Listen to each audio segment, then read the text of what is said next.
nos foi dada de participar deste evento e apresentar este tema bastante relevante para o contexto do país. Vou começar com a apresentação praticamente que versa sobre o tema análise dos determinantes macroeconômicos dos fundos soberanos de riqueza. A estrutura da apresentação é aquela típica que conhecemos de um artigo científico qualquer, a introdução, analisando a literatura, a metodologia, resultados, conclusões e recomendações. Talvez começar por dizer que realmente o início da exploração do gás natural na bacia do Rovuma é aguardada por todos nós com muita expectativa. E, aliás, é até tida como uma das soluções para alavancar o desenvolvimento socioeconômico do país. Mas sabemos muito bem que isso não é automático.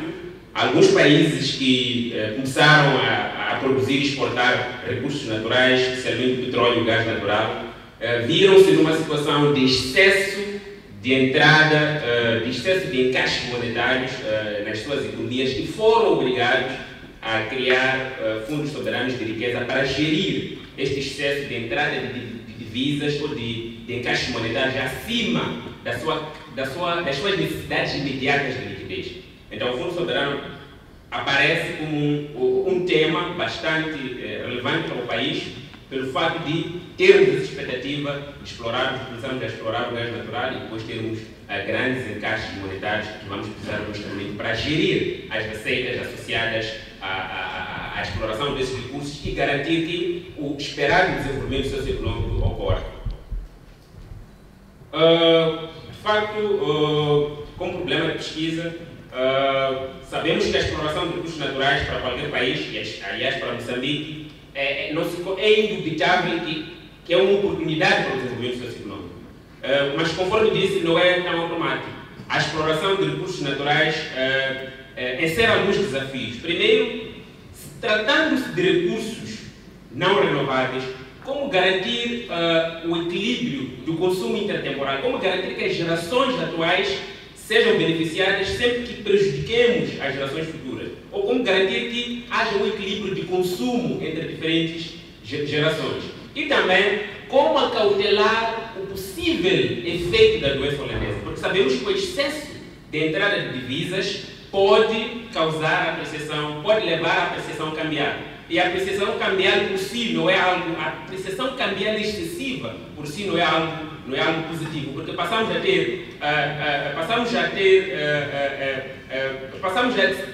ter produtos a nível interno menos competitivos para o resto do mundo. Ou seja, a apreciação cambial de alguma forma coloca, quer dizer, aumenta, pode diminuir o valor das exportações e pôr em causa alguns setores que produzem e exportam.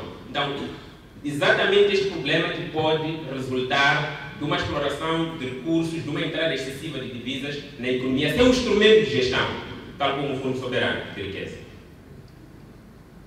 Então, tornou-se relevante para nós pesquisarmos, afinal de contas, quais são os determinantes, ou seja, quais são os determinantes para a criação e utilização de um Fundo Soberano de Riqueza pelos Estados? E não só dos diferentes países que criaram e utilizaram ou utilizam os fundos soberanos, o que é que nós podemos ter como lições, que lições nós podemos tirar destes países para o caso concreto de Moçambique. Então, a pergunta de pesquisa nos levou à formulação desses objetivos, analisar os determinantes macroeconômicos e talvez enfatizar que quando falamos de determinantes macroeconômicos dos fundos soberanos de riqueza, estamos a dizer quais são as características econômicas que estão associadas aos países que criaram e utilizam fundos soberanos de riqueza. E como é que, olhando para o nosso país, qual é a adequabilidade da utilização desse instrumento para o contexto do país? E o tema realmente é bastante importante para o país e para o mundo, porque vão se criando fundos soberanos de riqueza ano por ano, então é preciso sempre atualizar o que era determinante para a criação do Fundo Soberano em 1957, quando se criou o primeiro Fundo Soberano de Kuwait, pode não ser o mesmo determinante em 2019, ou 2022, ou 2030, quando o país criar o seu Fundo Soberano. Então é preciso atualizar constantemente as razões, os motivos, os determinantes macroeconômicos que levam à criação do Fundo Soberano de Riqueza. E para o caso de Moçambique é indubitável a relevância da discussão sobre este assunto. O conceito sobre o Fundo Soberano já foi aqui muito bem dado pelas apresentações anteriores.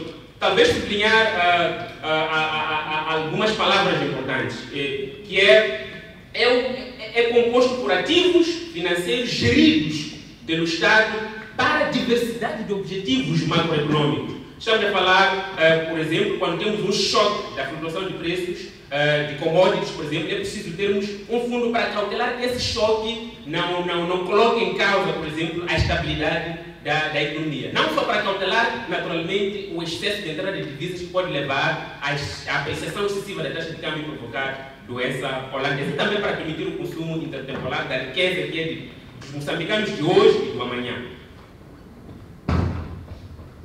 Algumas teorias nos levaram exatamente a definir como algumas variáveis interessantes para poder analisar como determinantes macroeconômicos, como por exemplo a teoria de comércio internacional, na qual a troca de mercadorias, a troca de bens e serviços entre os países pode resultar num excesso de divisas para alguns países, e esses países que têm esse excesso podem rentabilizar essas divisas e torná-las mais competitivas e mais benéficas para o país no longo prazo. Então, as reservas internacionais é uma variável relevante, mostrou-se uma variável relevante para se analisar para o caso de determinantes do Fundo Soberano, assim como a conta corrente, bem como a exportação de commodities. E alguns estudos confirmaram esses determinantes, como é o caso do estudo do Eisman, que mostrou que a presença dos fundos soberanos tem maior probabilidade de se verificar em países onde tem um alto índice de reservas. Também vimos o estudo de CIAS, que mostra que a existência de recursos naturais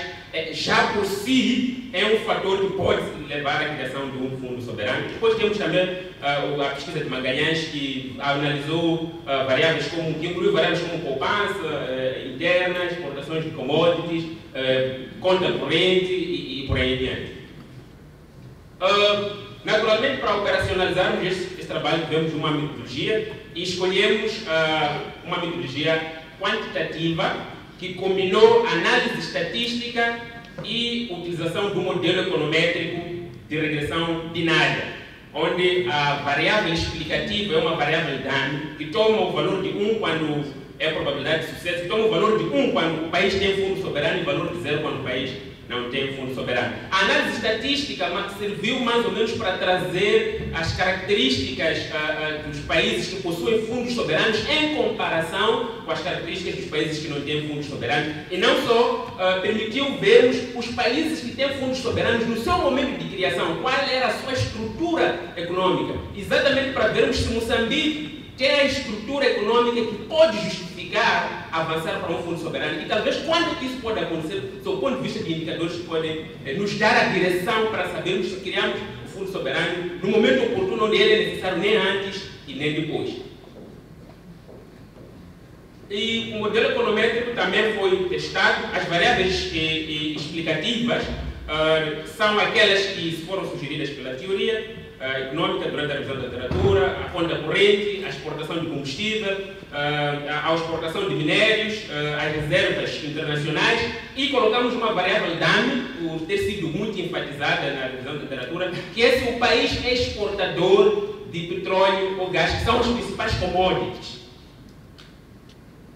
E também fizemos testes diagnósticos do modelo para garantir a confiabilidade dos resultados do modelo, que o modelo nos trouxe. Naturalmente, o teste do ajustamento do modelo e também o teste de predição do modelo, até que ponto o modelo consegue acertar se um país tem ou não o fundo soberano. E testes típicos desse tipo de modelo de regressão binária, que é o modelo Probit. E, naturalmente, as estimativas seguiram primeiro a estimação do modelo Probit, depois a estimação dos efeitos marginais, que é também uma sugestão, que é a forma também como se estima o modelo Probit para se interpretar as magnitudes e a significância estatística global e individual de modelo que nós escolhemos. E é baseado no trabalho de Eisner e Klein. Bom, indo diretamente para os resultados, a primeira constatação que tivemos foi de que a maior parte do montante dos fundos soberanos está em países exportadores de commodities. Conforme podemos ver, 61,7% do montante dos fundos soberanos está associado a fundos que estão em países exportadores de commodities como o petróleo e o gás natural. E também outra constatação foi de que, nas variáveis que nós encontramos na revisão da literatura, foi de que os países com fundo soberano tendem a ter maior nível de reservas que os países que não têm fundo soberano, conforme podemos ver, 27% com países com fundo soberano contra 19%, e também outra variável de destaque é a conta corrente, onde os países com fundo soberano têm uma conta corrente superavitária e deficitária para os países que não têm fundo soberano, e também a questão da exportação de combustível, que é 4 vezes maior em países exportadores em países que têm fundo soberano do que os países em relação aos países que não têm fundo soberano. Bom, a estimação do modelo econométrico trouxe-nos esses resultados, onde vemos que as variáveis estatisticamente significativas para a existência de fundo soberano são a conta corrente e a exportação de combustível e também a existência ou o fato do país ser ou não exportador de gás natural.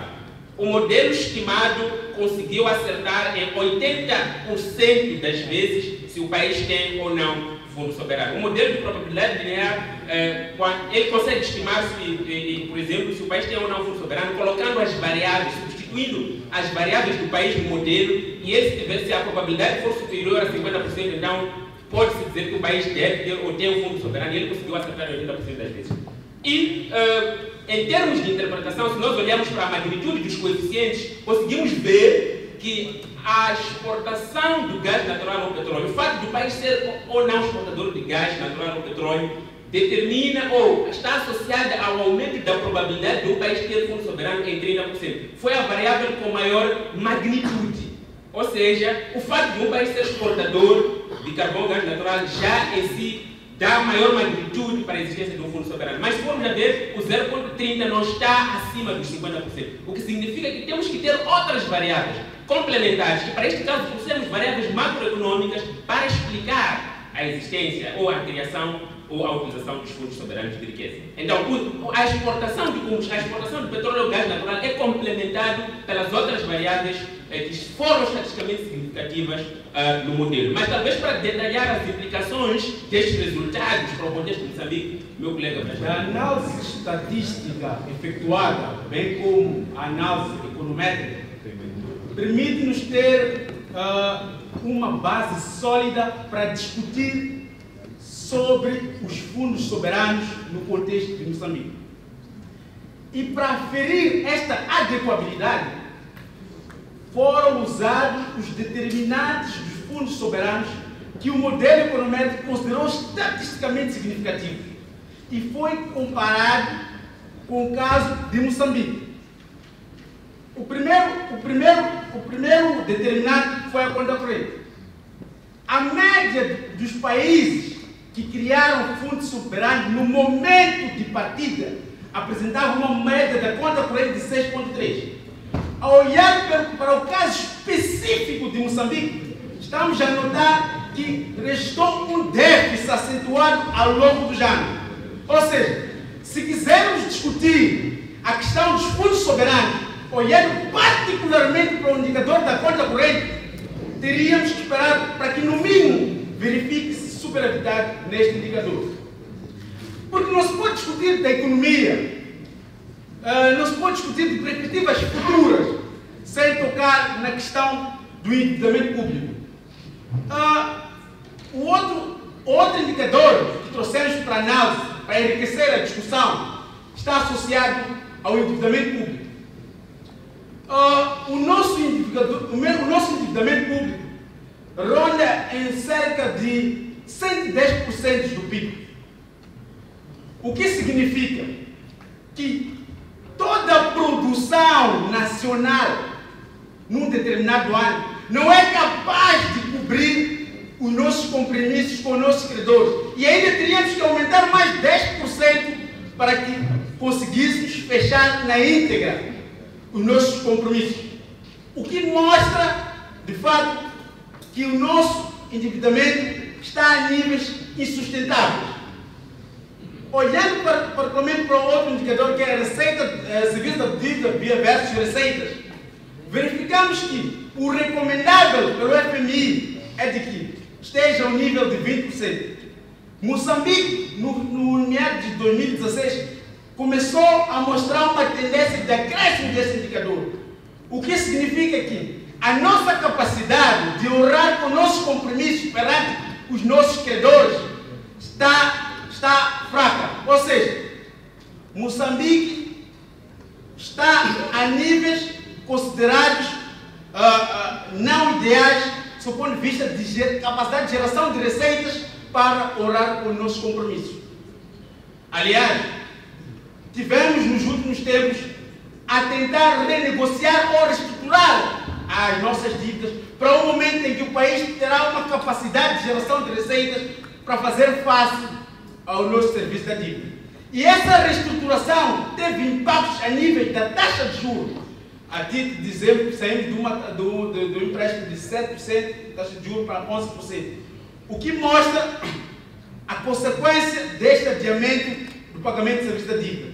Mas por que trouxemos essa discussão do alto endividamento público? É que queremos trazer aqui a reflexão sobre vale a pena pôr recursos em rentabilização em detrimento do pagamento da dívida. Por quê? Porque o Fundo Soberano pressupõe-se a rentabilização de recursos, para que a gente mais tarde possa investir em qualquer atividade econômica. Agora, tratando-se de um país que tem estes recursos e também tem alto endividamento público, é preciso começarmos a refletir se os juros gerados pelo Fundo Soberano são capazes ou estão aos níveis dos juros que serão gerados pelo adiamento do pagamento de dívida. Então, trouxemos este assunto aqui só para refletirmos em torno dessas questões. E para concluir, quando analisamos os determinantes do Fundo Soberano, os determinantes macroeconômicos do Fundo Soberano, verificamos que Moçambique ainda não atingiu a estrutura econômica favorável à criação do Fundo Soberano. Ou seja, os determinantes considerados estatisticamente significativos para o modelo Moçambique encontra-se a níveis muito baixos. O que se sugere que a curto prazo não se crie Fundo Soberano. O que podemos conciliar, ou seja, o Fundo Soberano a curto prazo tem que ser justificado pela evolução dos nossos indicadores macroeconômicos. Ou seja, estamos a dizer que tem que se registrar uma melhoria equiparada aos países que irão ao Fundo Soberano, à média desses países, para que possamos criar Fundo Soberano. Mas nada retira a necessidade de se continuar a criar políticas, estratégias, modelos de funcionamento, instrumentos de gestão, para que no momento certo, quando os indicadores estiverem a um nível aceitável, tal ocorra de forma ideal e desejável.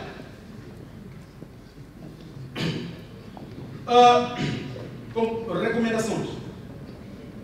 Trouxemos algumas recomendações que achamos relevantes para o Banco de Moçambique. Dos determinantes que a gente trouxe, competirá ou caberá ao Banco de Moçambique definir uma magnitude ótima das variáveis associadas aos determinados fundos soberanos de Moçambique. Caberá ao Banco de Moçambique monitorar o comportamento dessas variáveis associadas aos determinados fundos soberanos de Moçambique.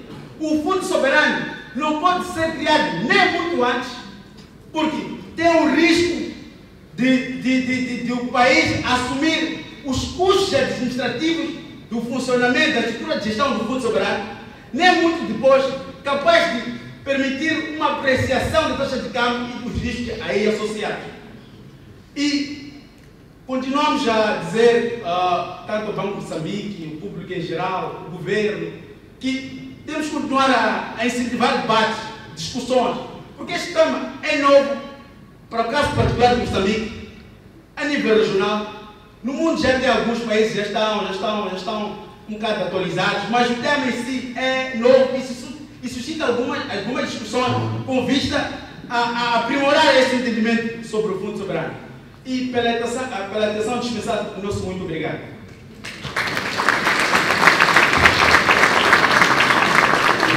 Bom, de forma resumida, podemos dizer que a questão da criação do Fundo Soberano em Moçambique, antes de nós decidirmos sobre isso, precisávamos analisar, né, os outros países, né, vermos quais são as suas experiências e em que momento eles criaram o Fundo Soberano, quais eram as suas condições quando criaram o seu Fundo Soberano e também ver quais são as características macroeconômicas favoráveis à criação de um Fundo Soberano. Então foi isso que nós analisamos e chegamos à conclusão de que do momento, tipo 2019, 2020, e se os indicadores continuarem ao nível em que estão, com o déficit da conta corrente, com o nível, por exemplo, em que estamos de exportação de combustíveis, não é oportuno, do momento, agora que estou a falar, criar-se fundo soberano. Ou seja, é preciso as variáveis macroeconômicas evoluírem até um nível em que os países que criaram fundo soberano tiveram sucesso. Os países que criaram fundo soberano associado à exportação de petróleo e gás natural tiveram sucesso e nós seguirmos esse exemplo por forma a não cometer, por exemplo, os erros que já foram cometidos e por forma também a criarmos um fundo soberano que realmente seja eficaz no sentido de se traduzir nos objetivos pelo qual será criado. Então, em termos gerais, nós primeiro procuramos determinar quais são os determinantes da criação, o que é que fazem os países criarem fundos soberanos, e nós vimos, são os recursos naturais, é o excesso de entrada de divisas, e para isso tínhamos que olhar para o caso de Moçambique, o que é que poderá fazer criar fundo soberano, e nós vimos que Moçambique é um potencial exportador de gás natural, será o terceiro maior exportador de gás natural do mundo, então é inevitável que percorra este caminho da criação do fundo soberano, mas a ideia é qual é o momento certo. Não é logo que tu começas a exportar que, por exemplo, crias o fundo soberano. E não é qualquer momento em que se pode criar o fundo soberano. Então, é preciso encontrar um momento ótimo, um momento ideal. Não muito antes, para não acarretar custos administrativos do corpo de gestão do fundo, pagar PCA, pagar diretores, não sei se estamos a entender isso. E não muito depois, porque pode ser tarde demais, enquanto já estamos a observar os riscos de não se criar o fundo soberano. Então a ideia é encontrar um momento certo em que vamos administrar a dose, né? No momento certo, para termos o tempo de a dose administrada surtir efeito e minimizar os impactos negativos da exploração de recursos naturais quando não há gestão do excesso de entrada de divisas, para minimizar a doença holandesa. Doença holandesa, até o nome diz, é uma doença, então precisamos de uma cura, né? Precisamos de alguma medida preventiva. E o Fundo Soberano é uma medida preventiva, mas é preciso saber quando administrar para o efeito, para termos os efeitos desejados, não termos efeitos colaterais negativos de ser muito antes e de ser muito depois. Então, de forma resumida, é isto que o trabalho traz e concluímos que Moçambique realmente está no momento certo de se discutir, de se amadurecer o tema sobre os fundos soberanos, discutir as políticas, os modelos de gestão, as instituições que serão envolvidas, as regras de jogo, e definir formas de criar um mecanismo de gestão do fundo que realmente traduza os objetivos pelo qual será criado. E não só, estamos no momento oportuno até para podermos fortalecer as instituições. Falou-se muito de fraqueza institucional, as instituições já a estes níveis de governação ainda não é das melhores. Então, temos o tempo necessário para amadurecer questões de base.